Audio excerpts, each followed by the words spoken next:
Bonjour Monsieur Sulitzer. Bonjour Steven, Merci d'avoir accepté ma proposition d'interview. merci d'être venu jusqu'à moi. Donc vous avez un parcours, comme vous dites, romanesque. Ah oui, ça pourrait être un roman, c'est un roman. Il peut être un roman noir, un roman rose, c'est la vie. Dans votre jeunesse, vous voulez devenir explorateur. Quelque part, vous êtes devenu explorateur, explorateur de la vie. Oui, quand j'étais jeune, je rêvais d'être explorateur. Et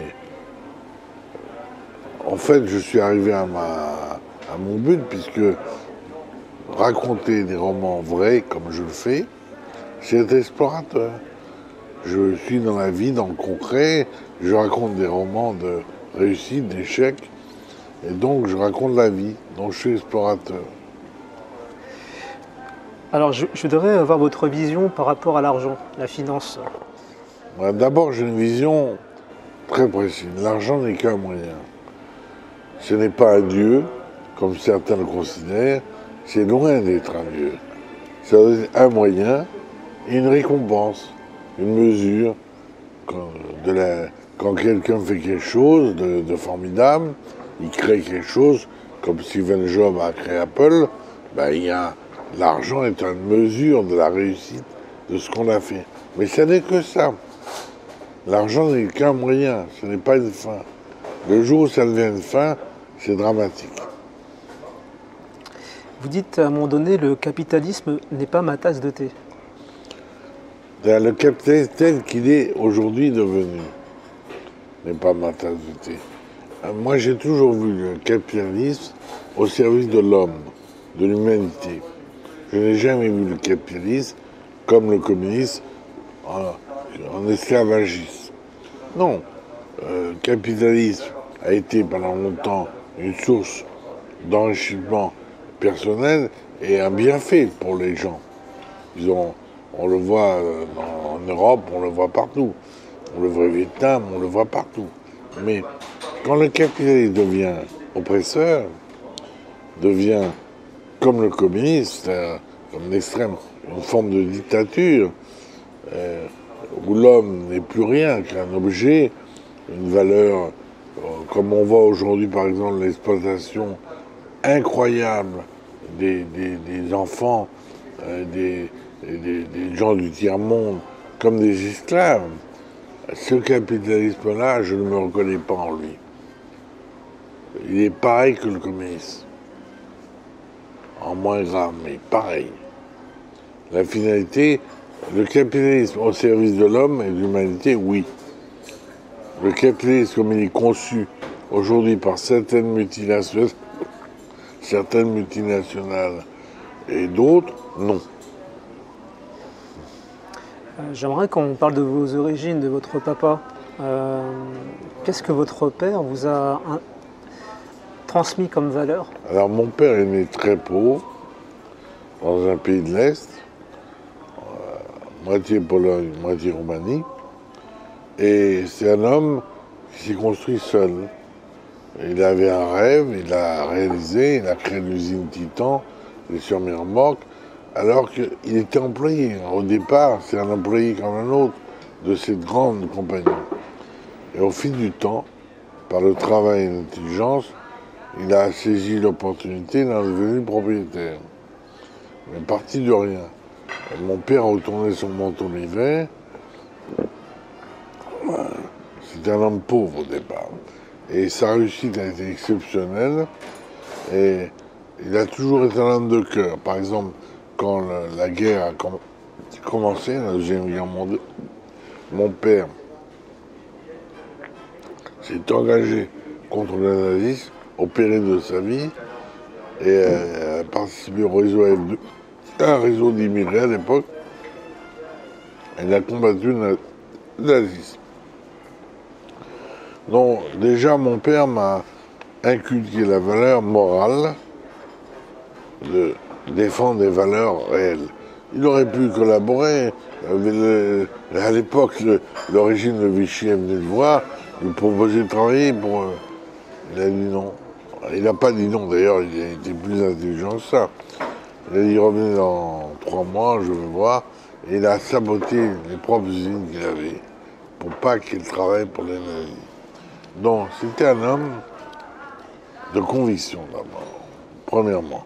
Deuxièmement, c'était un homme bon, mais vraiment bon, pas faible, bon, différent. Il considérait l'homme, l'être humain, comme une valeur. C'est un antiraciste absolu. Il haïssait le racisme. Il considérait à juste titre, d'ailleurs, que c'était l'un des plus grands péchés au monde. Il voyait dans le mélange des races une richesse. Donc c'était un homme, d'abord que j'admire beaucoup.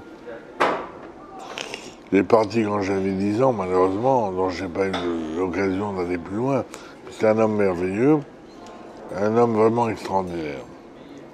Et bon, l'argent pour lui n'était qu'un moyen, pas un but, un moyen. Un moyen de faire du bien, de rendre les gens heureux, de créer des emplois intéressants. C'était un homme, vraiment un homme moderne. Il est parti malheureusement trop tôt, j'avais 10 ans, mais il m'a inculqué ces valeurs. À chaque fois que j'allais faire une connerie, comme tous les jeunes, je pensais à mon père et j'arrêtais. Donc il m'a inculqué ça sans être là. C'est quand même important. Parlons de votre réussite. Alors vous avez vendu des gadgets, des porte-clés. Oui, j'ai commencé très jeune. J'avais à peine 16 ans. J'ai une idée. Et l'idée était un peu stupide. Mais ça marchait parce que j'ai créé en fait un club de porte-clés à l'époque qui est devenu, là, sur le plan national, j'ai créé un magazine du porte-clés.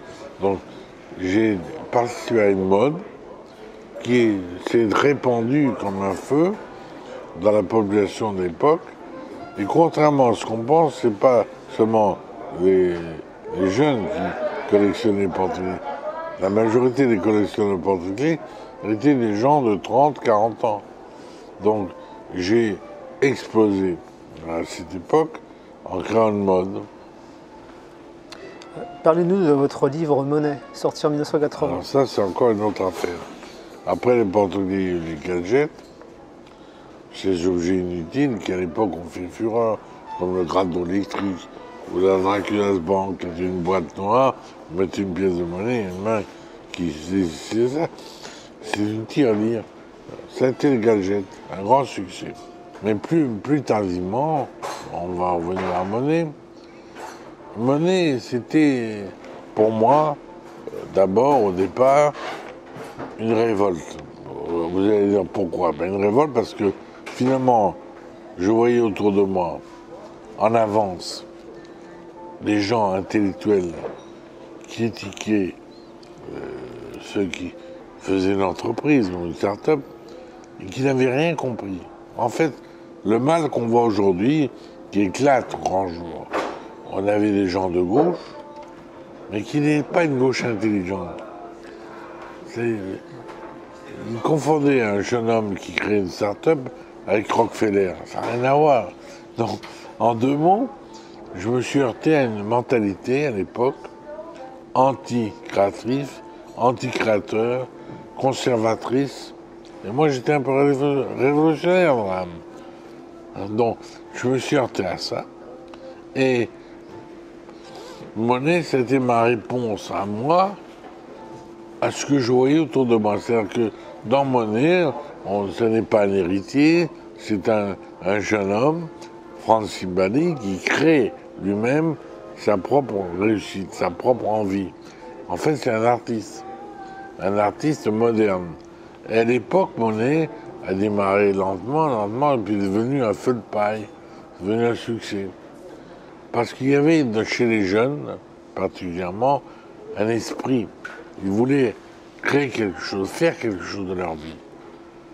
Pas être des spectateurs à écouter des conneries, mais être vraiment créateurs, vivre leur vie, leurs rêves, leurs passions, leurs talents, ce qu'ils avaient en eux.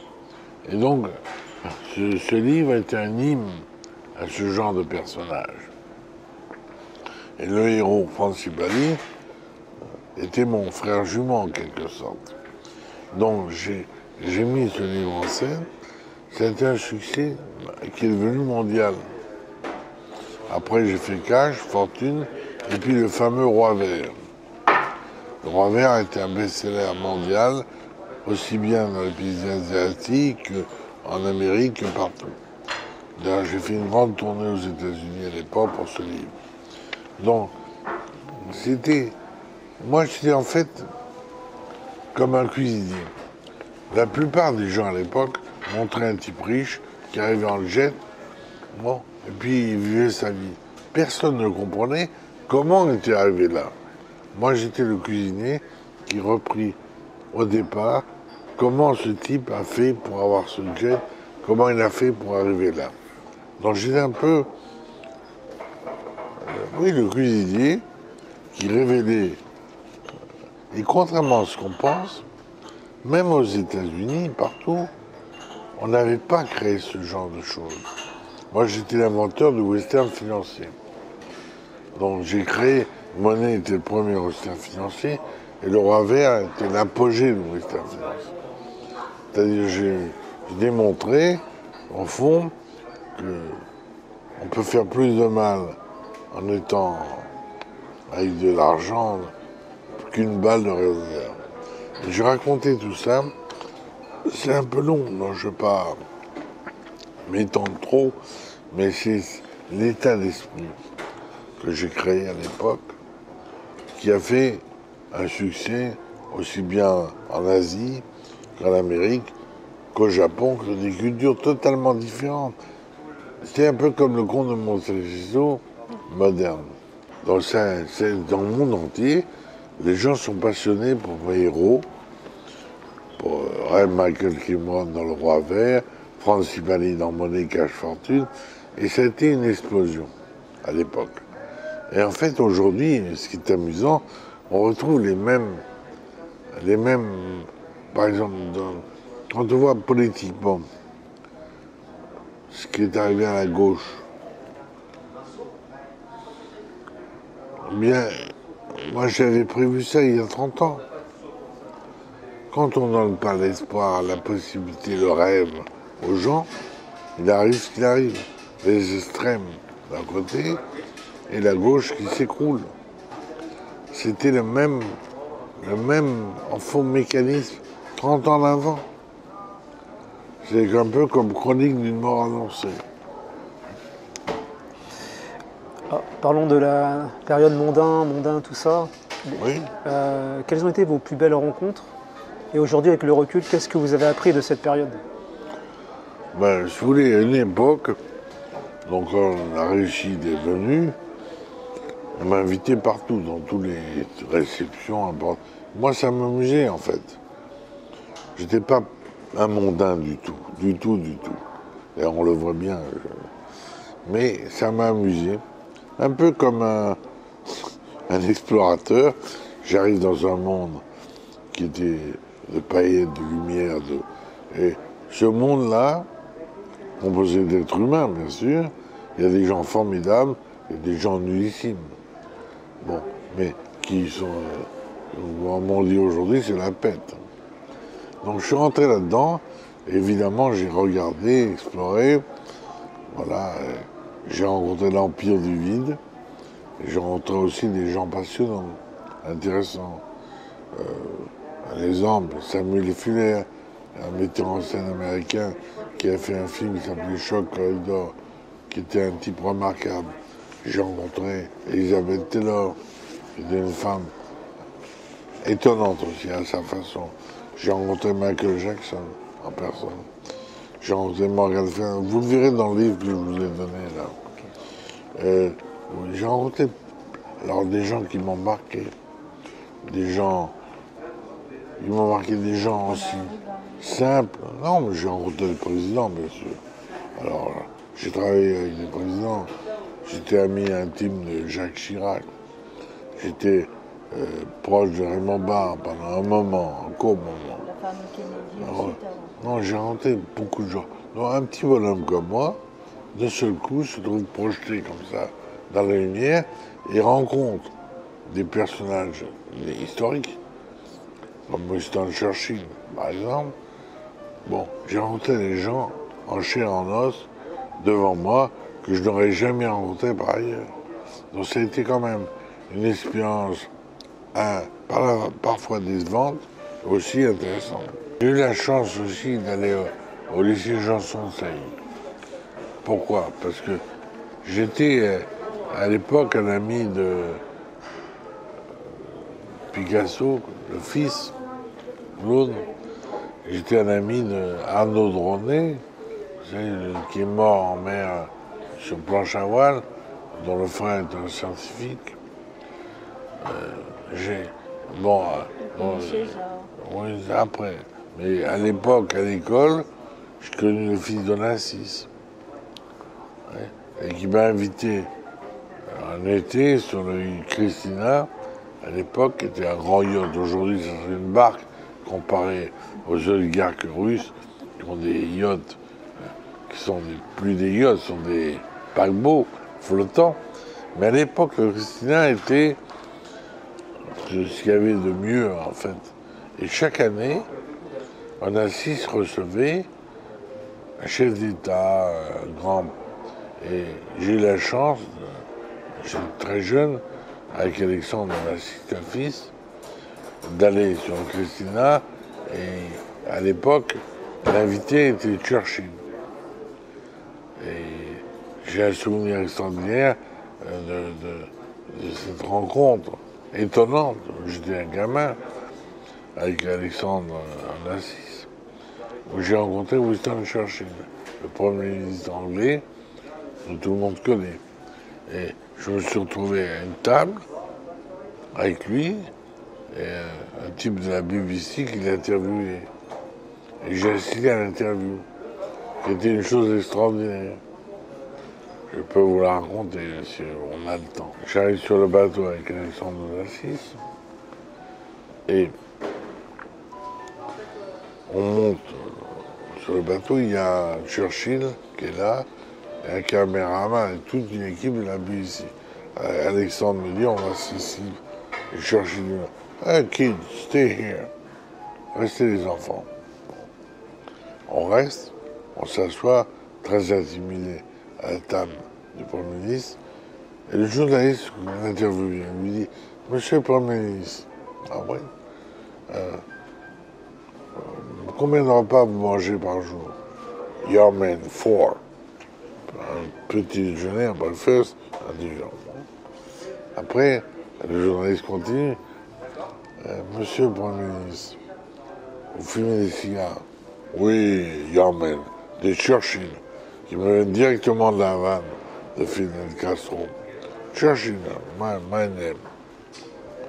J'en fume 5. Ah bon? Grand cigare comme ça. Après, le type continue toujours sur le même style. Monsieur le Premier ministre, parlez-moi des femmes. Taisez-vous, il y a Madame Churchill qui est là. Soyez un peu discret.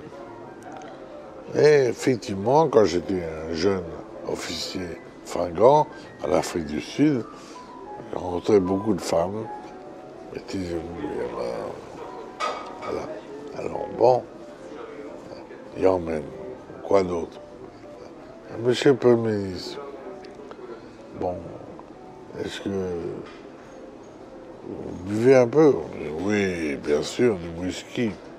J'en bois beaucoup, parce que j'adore ça. Bon, il continue.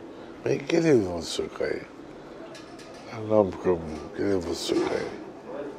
Young man, no sport, no sport. Je trouvais ça extraordinaire. Et donc, le caméraman aussi était un peu bluffé, tout le monde. Et voilà, c'est un souvenir qui m'a beaucoup marqué. Alors parlons d'une période pas évidente aussi, c'est la maladie. Vous avez franchi pas mal d'obstacles. Ah oui, toute ma vie. Est-ce que ça a été le plus dur de vos combats, ça, la maladie? Plus que la ruine? Non, mais la maladie et le divorce ont été à la fois des chocs, des chagrins, et évidemment des épreuves terribles. La maladie particulièrement. Est-ce que ça a changé votre vision sur la vie? Non. Parce que j'ai toujours eu la même vision. Vous voyez, les gens, j'ai pas eu besoin de la maladie pour me changer. Je suis resté moi-même. Entre-temps, je veux quand même dire un mot sur le divorce. Ça a été une mauvaise expérience. Pourquoi? J'ai épousé une fille, moi, sincèrement, loyalement, et elle ne m'a pas trahi avec un homme. Mais elle était dans une famille qui s'appelait Jacobson, qui était proche de Bernard Madoff, et en fait, des prédateurs. Et moi, comme un imbécile que je suis, j'ai cru que le fruit était un peu plus loin que l'arbre. Faux. Je me suis trompé. Dès que j'étais malade, ma femme a commencé à vider mes comptes.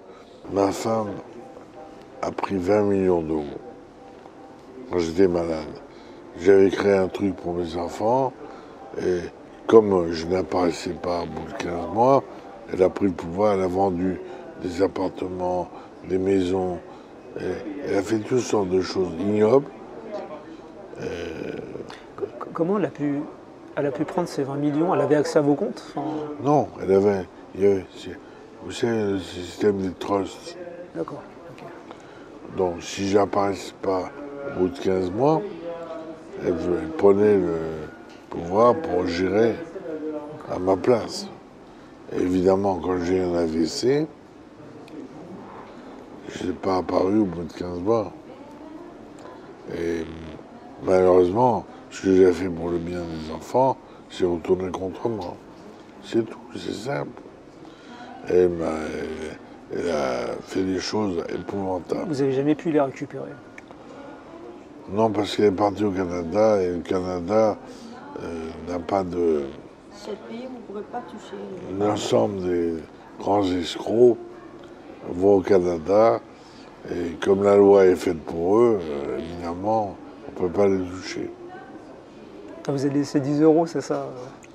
Elle m'a laissé rien. Et du jour au lendemain, j'avais des milliards. J'étais un homme très riche et très puissant. Et en sortant de l'hôpital au bout de 15 mois, je n'avais plus rien. Elle m'avait tout pris. Elle avait magouillé. Elle m'avait dénoncé au fisc. Elle a tout fait. Donc, si vous voulez, c'était pour moi une épreuve extrêmement dure parce que la trahison est une chose qu'on ne digère pas. J'avais lu des histoires comme ça pendant la guerre, qu'une femme avait livré son mari à la Gestapo pour prendre ses biens. J'avais entendu parler de ça.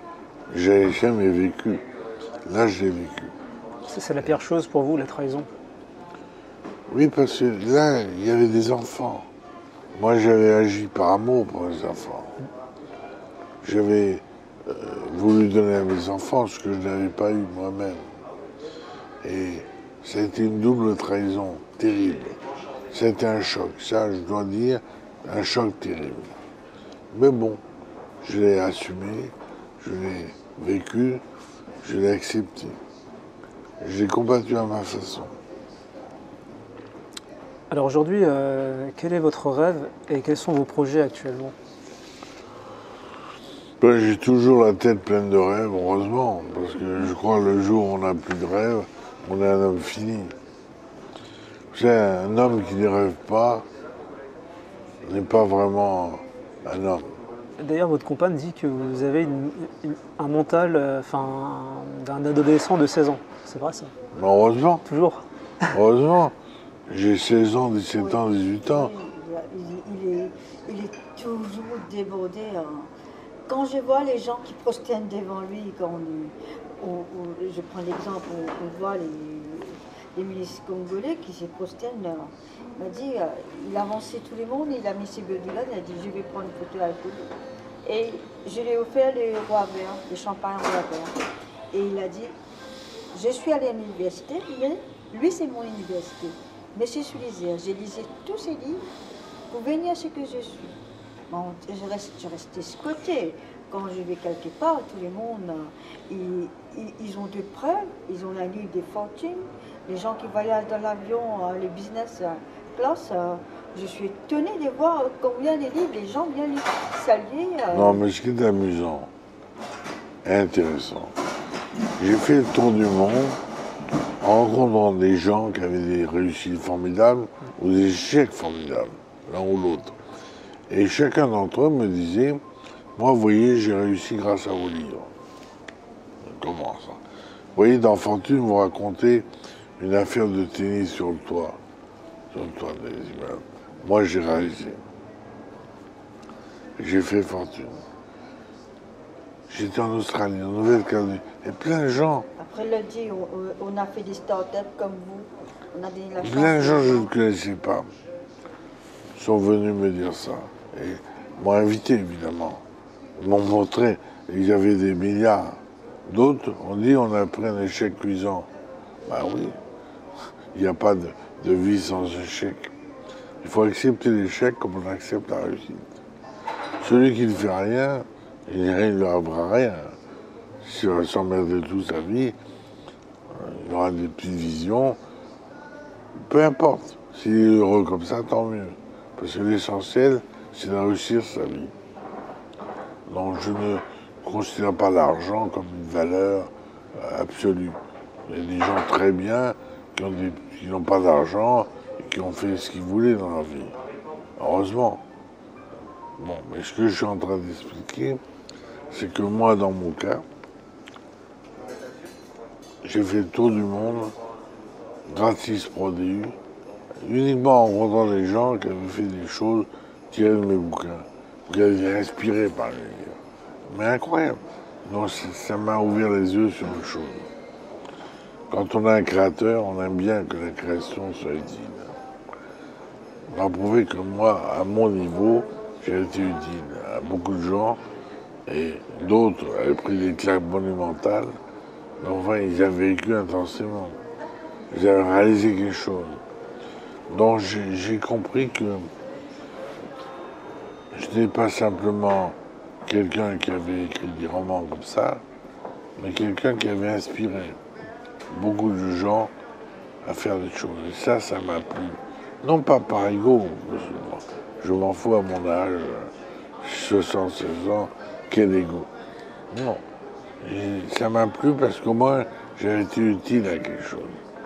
C'est pas simplement un romancier à la mode de passage. J'ai été un inspirateur. Et ça m'a plu parce que je me sentais utile. Voilà. C'est une chose importante dans la vie. Je me suis trompé. Pour moi, c'est essentiel dans sa vie. Le lieu de mon enfance. Je suis arrivé à Saint-Tropez, j'avais 8 jours. Donc j'ai vécu là-bas. Et à l'époque, mon père avait le plus grand domaine.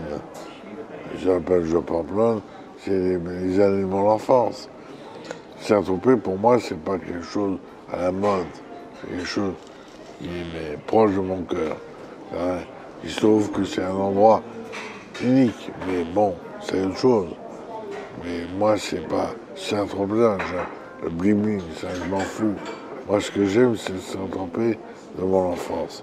Les petits pêcheurs, Boris Vian, Jean Horry, que j'ai connu, avec Michel Morgan, qui était là-bas, Eddie Barclay, que je conseille. Je l'ai conseillé. Qui était mon ami, qui était un être assez étonnant dans son genre. Michel Legrand, qui joue du piano. Cher Brett. Grand, quoi. Oui, mais c'est surtout les souvenirs de mon enfance. Mon anniversaire à Saint-Tropez, où il y avait un Zavour qui habitait ma maison. Johnny Hallyday qui habitait ma maison. Belmondo avec les palmes d'hélicoptère. J'ai regardé dans les archives. Mais non. Disons qu'à l'époque,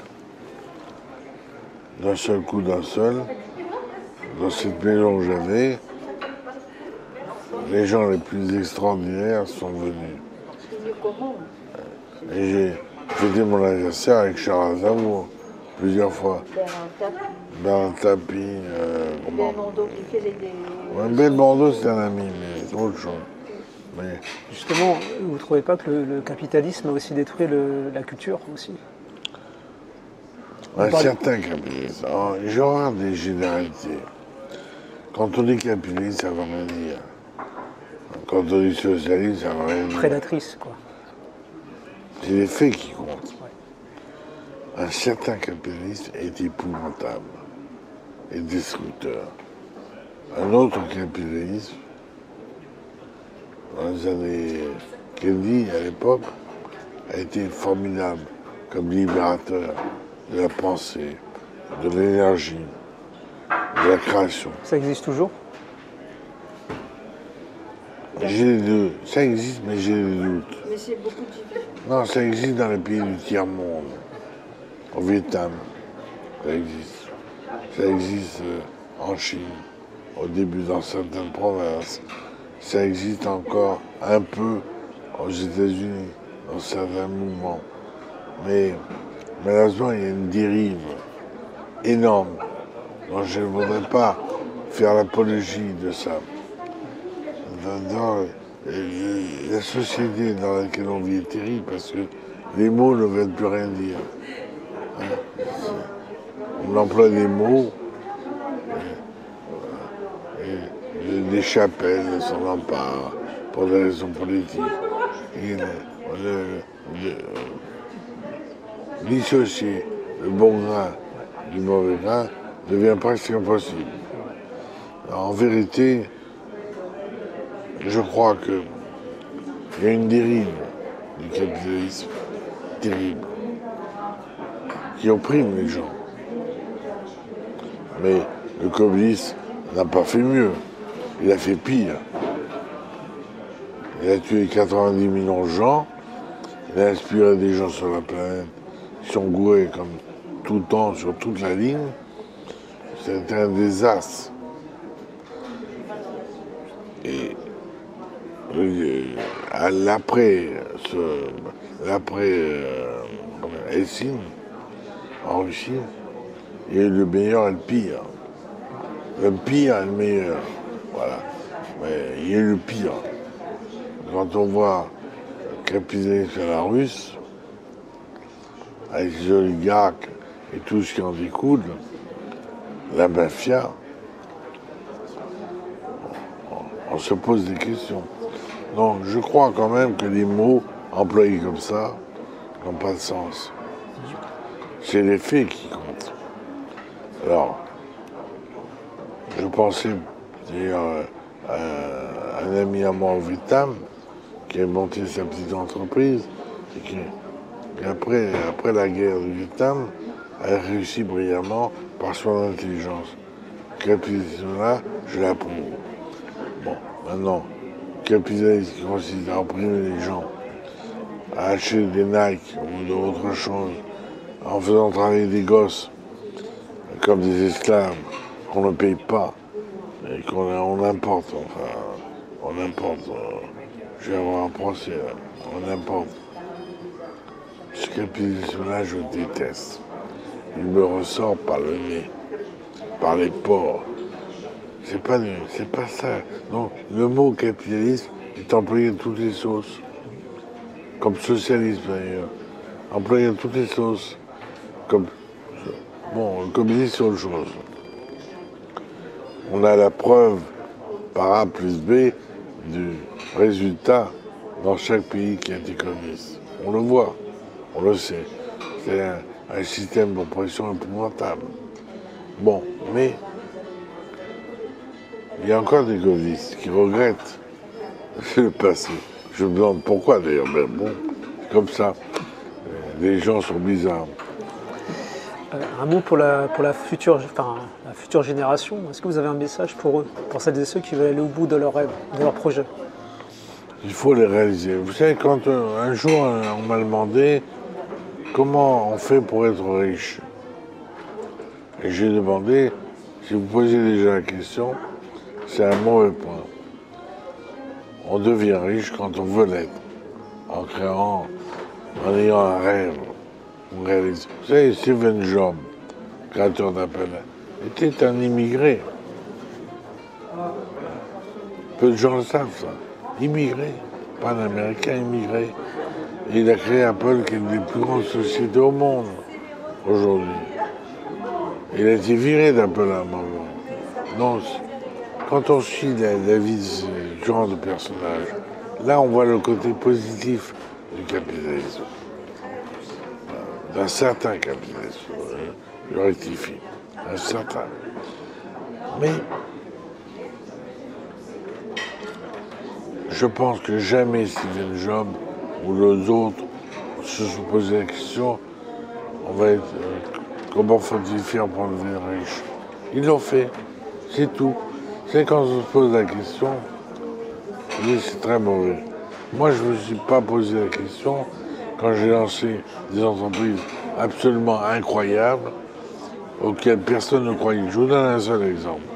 Quand j'ai fait mon premier livre, la plupart des gens sont venus voir, ah, le métier d'écrivain est un métier d'imbécile, personne ne gagne de l'argent, 90% des écrivains sont pauvres. Ce qui est vrai. Ce qui est vrai. Moi, le revers m'a rapporté plusieurs dizaines de millions d'euros. Donc, vous voyez, dans tous les domaines. D'ailleurs, il y a un terme que vous avez utilisé, c'est metteur en livre. Vous n'êtes pas auteur, mais metteur en livre. Oui, parce que ça ne veut rien dire auteur, vous savez. Je vous donne un exemple. Oui, quand j'avais 16 ans, j'écrivais des poésies et des nouvelles. Ça n'intéressait personne, peu de gens. Et j'aimais ça. Je suis devenu metteur en livre, ça veut dire quoi? Parce que j'ai utilisé les méthodes techniques modernes. Je vous donne un exemple. Quand j'allais à la Bibliothèque nationale, on me disait revenez dans 15 jours, vous pourrez consulter à nouveau. Donc, à un moment donné, j'ai utilisé Internet. J'ai utilisé, par exemple, je n'étais pas né dans les années de Léa Rubinstein, Anna, mon livre Anna. Bon, j'ai engagé un professeur d'Harvard qui était spécialiste des années 1900. Il m'a tout indiqué. Il m'a un rapport de 300 pages. Et de ce rapport, j'ai tiré ce que j'avais envie de tirer. C'est ça que j'ai fait. J'ai utilisé Internet à fond, tous les moyens techniques. J'allais interroger des gens au fin fond de l'Amazonie pour voir comment ils vivent. J'étais en Colombie voir les trafiquants de drogue, comment j'ai écrit Cartel. Donc c'est ça que j'ai fait. Que tous les idiots de la Terre ont dit il a des lèvres. Terme raciste, idiot et stupide me concernant. Mais moi, je ne pouvais pas aller dans une librairie, une bibliothèque. Revenez dans un mois, on va vous deux.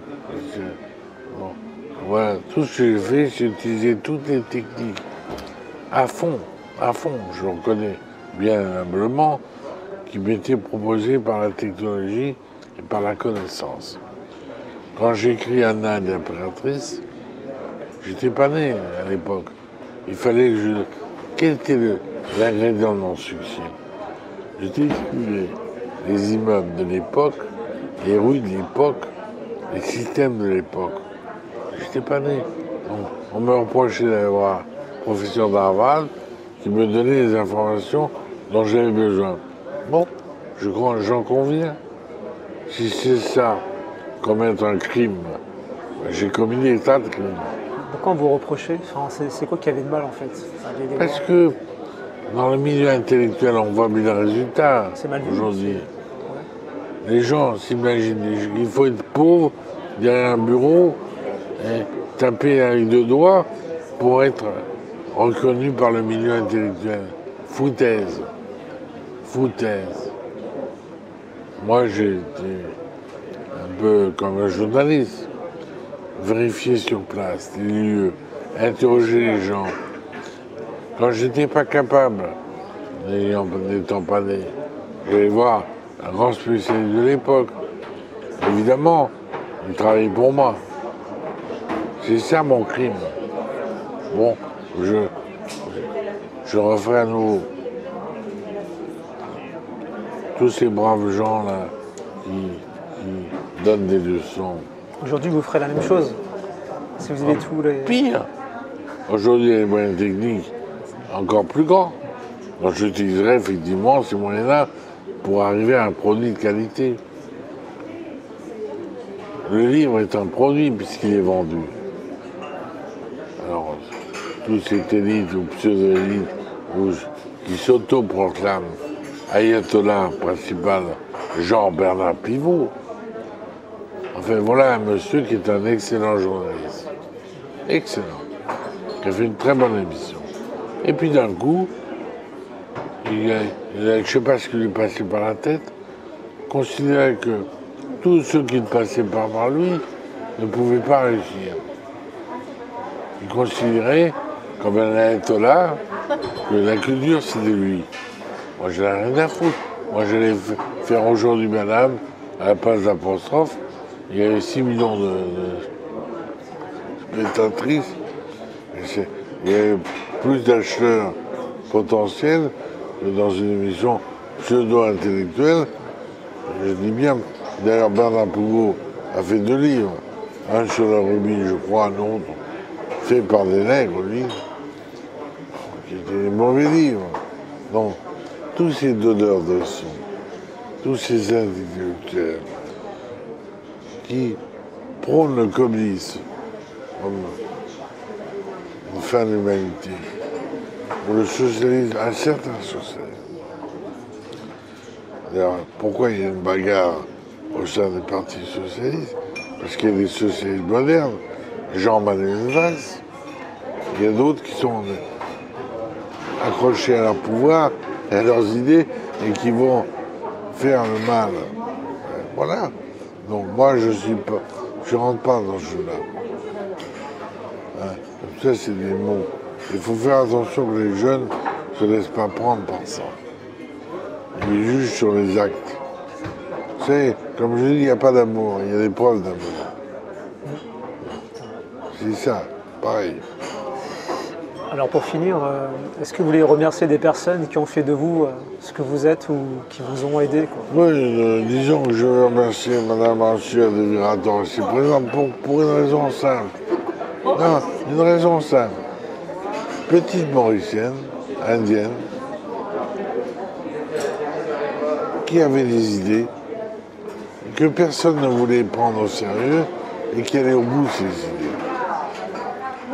Voilà ce que j'appelle un jeune. C'est pas une affaire de sexe ou de. C'est une affaire intellectuelle là. Cette petite dame, elle a par son intelligence, elle a fait des choses formidables. Donc, voilà le genre de personne que j'aime. Remercier. Je remercie mon père, qui était un grand bonhomme, sans qui je n'aurais été rien. Ma mère, qui est une grande résistante, une femme de classe. Et des tas de gens que j'ai rencontrés dans ma vie qui m'ont apporté un grain de sable qui est rentré dans ma tête ou une petite graine qui a poussé. J'en ai rencontré beaucoup. Gilbert Montagnier, qui est un de mes amis.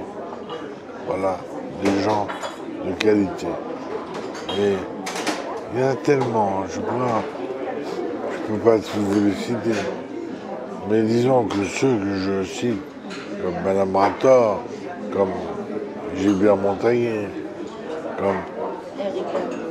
Oui, mon ami Eric Gambou, qui était à l'île Maurice, qui a des plantations, qui a toujours des rêves, et qui est un humaniste au fond. Plein de gens comme ça, c'est ça qui est important. C'est les rencontres positives que l'on peut faire. On peut faire des rencontres négatives. Ça, il y en a pléthore. Et puis, je veux remercier aussi Manish Bollock, un jeune Mauricien, talentueux, qui m'aide beaucoup. Je sur le plan informatique, sur le plan travail. Voilà en deux mots. Et je vous remercie, vous, Steve, d'être venu jusqu'à moi.